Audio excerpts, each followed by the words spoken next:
How's it going, guys? Today we're going to be learning how to make a freaking awesome looking, fully functional, historically inaccurate Viking shield.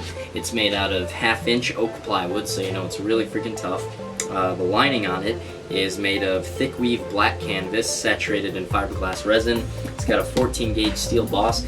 Everything about this shield is made to take a pounding. If you're some kind of Viking combat enthusiast or something, this is the kind of shield that you can take out onto the field and get many, many days of practice out of. It might not be the most historically accurate thing out there. You can probably make a better one. Make a more historically accurate one. But if you're into just like the combat aspect of it, this thing is perfect. It's gonna hold up to basically anything you can throw at it. So yeah, let's build it.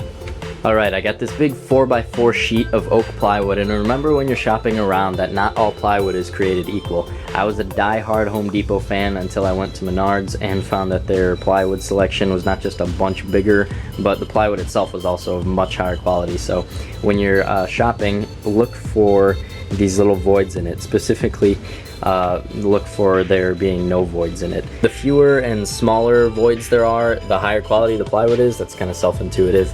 And if you want it to look really nice, just make sure that the whole entire thing is just one big uniform pattern and that there's no really dark spots on it. So we start out with our 1/2-inch thick 4x4 sheet of oak plywood, and what I did is I put some styrofoam down on the ground so that I can lay this down on it and have it elevated a little bit so that the jigsaw blade has somewhere to go underneath it. And then we're going to cut off a foot from two sides, so we reduce this board down to a 3x3. I drew my two lines, and then I positioned the styrofoam to be underneath the 3x3 piece, and then I put some steel plates on it to weight it down, and now I just hit these lines with a jigsaw.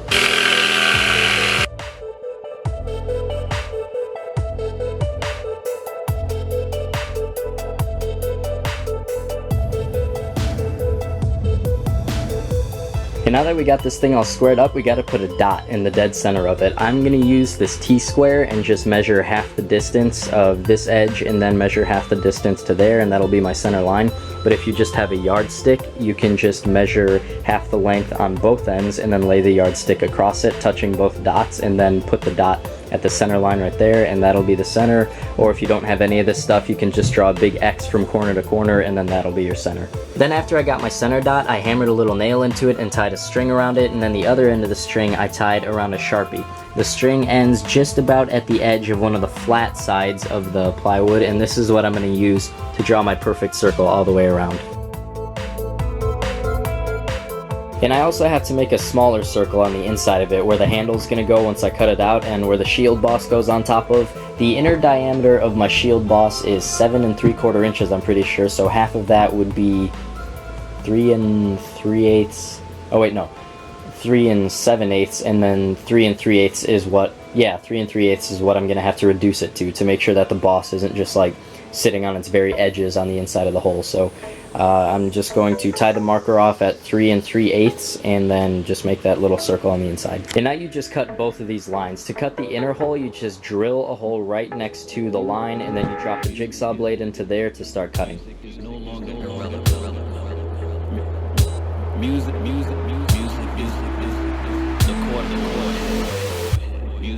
longer irrelevant. I've got a 1/2-inch drill bit.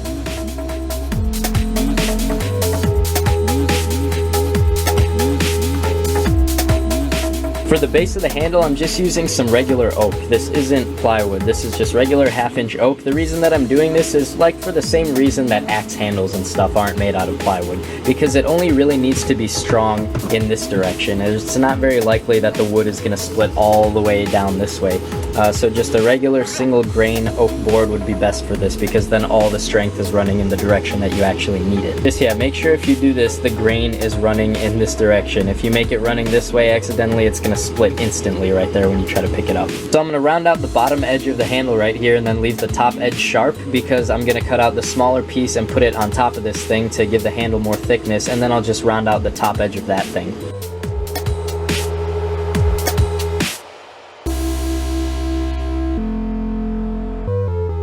And then here's the second piece. I've got all the top edges rounded out. It fits perfectly on top right there. This top piece actually is made of plywood because I just made it to make the handle thicker, but as a bonus, it does give it some more strength too. Then after you got all your pieces cut out, then just take some sandpaper and smooth out the edges to remove all those little splinters. And if you want to do any staining, now is the time to do it before you use any glues or anything that could prevent the stain from soaking into the wood. Now after a little bit of research, I found out that actual Viking shields used to have like a layer of glue on the front of it, and then there was some sort of sheet of fabric put on top of that, and I guess that would make it a lot tougher. So I was a little disappointed that we're not going to get to see the wood grain on the front of the shield, but I can still go crazy on the inside and make it look really, really cool. The clear-cut winner of the wood stain election was red oak, definitely, but because you guys like that mixture that I showed you so much, what I'm going to do is red oak for the main part, and then that little piece that goes on here is also going to be red oak, and then the really tiny piece that goes on top of that, I'm going to use the mixture on. That should give it a pretty cool contrast so that the back of the shield isn't just completely uninteresting.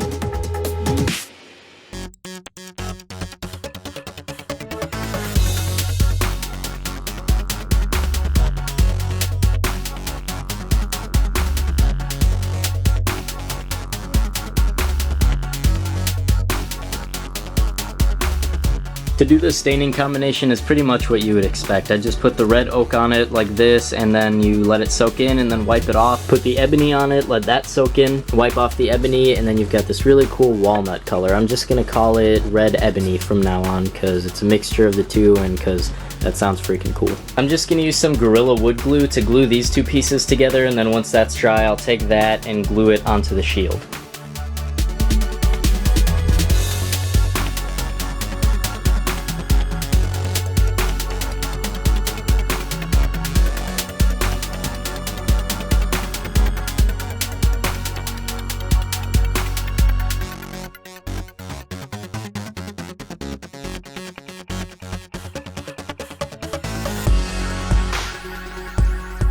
And I'm using some weights instead of clamps to connect the handle to the shield. And now we're gonna put some screws in it, because by itself the wood glue isn't strong enough to hold this thing on. So what we're going to do is drill some pilot holes first to make sure that we don't end up splitting the wood with the same screws that we're trying to use to reinforce it. So to figure out what size your drill bit has to be, basically just imagine that you've taken your screw and you've cut off all the threads on it, and then the shank of the screw should be just barely larger than the drill bit that you're using.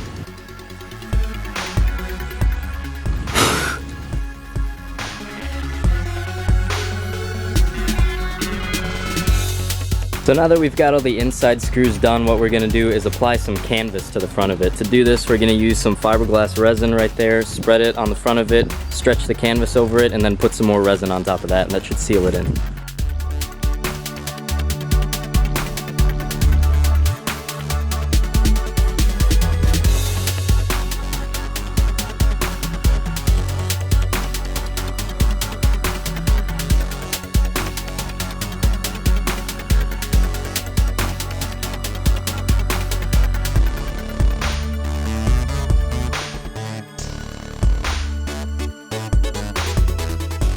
The camera's battery died before we could record it, but after we got all the stuff coated, then we just rolled over it with some PVC pipe to get all the air bubbles and creases out. After we spread the resin all over the front and on the sides of it, we just tucked the edges underneath and then stapled it to hold on the canvas while it was drying. And then once it dried, we just took the staples out and cut the excess off of the razor blade. Now there's two reasons I just bought a professionally made shield boss. The first reason is because in the last video I said that I was going to try to use as few metalworking tools as possible, and if I were to actually try to make one, it would kind of require a lot of those. And the second reason is just because after I saw how really good the handle and the inside of it turned out, I didn't really want to ruin this thing just by like throwing a frying pan or a wok on the front of it or a hubcap from a car.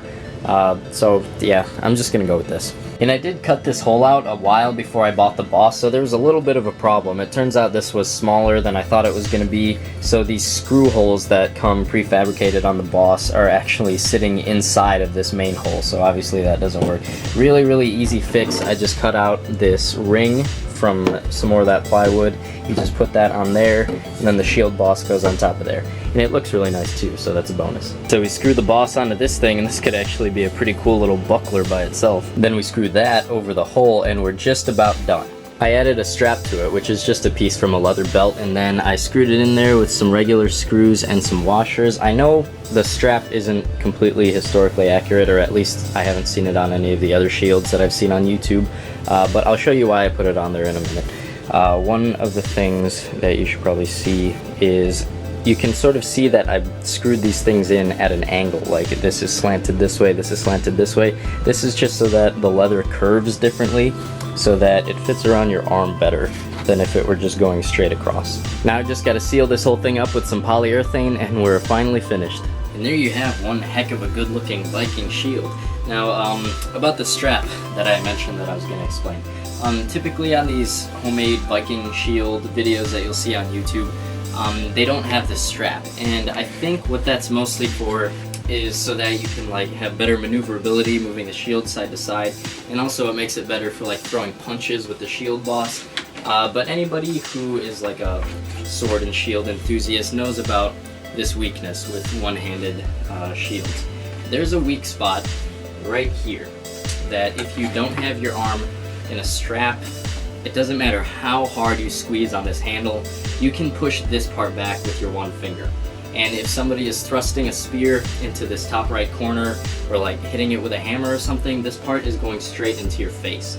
Now, if someone hits in the bottom corner right here, it lays up against your body and protects you. If someone hits up against the top corner, it hits you in the shoulder, but that's not that bad. I mean, it's better than getting hit with a hammer. And if they hit down here, then you've got this leverage of your elbow being on the shield right there. I mean, it's kind of bad because then the shield gets pried away from you and you're like exposed.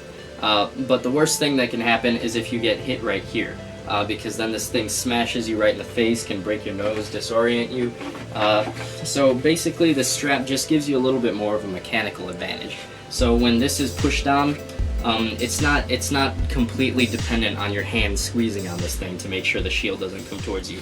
It holds your elbow on the shield so that you have that much more strength to hold the shield back. I mean, you're still not going to want to get smashed in the face with the shield, but it's going to be a lot better if you have the strap. If you really don't like the strap, you can still unscrew it. I didn't seal the screws in there. Or if you don't want to unscrew it, you can just take your arm out of it and use it that way.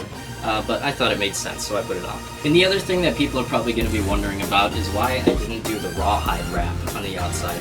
Typically what I see for these homemade shield builds is that people will, instead of doing the fiberglass resin in the canvas, they'll just spread wood glue over the front of the thing, and then they'll put the fabric down, and then they might even put some more wood glue on the front of that. And that serves the purpose of, you know, helping the thing not to splinter, and it protects the wood from scratches and stuff just fine.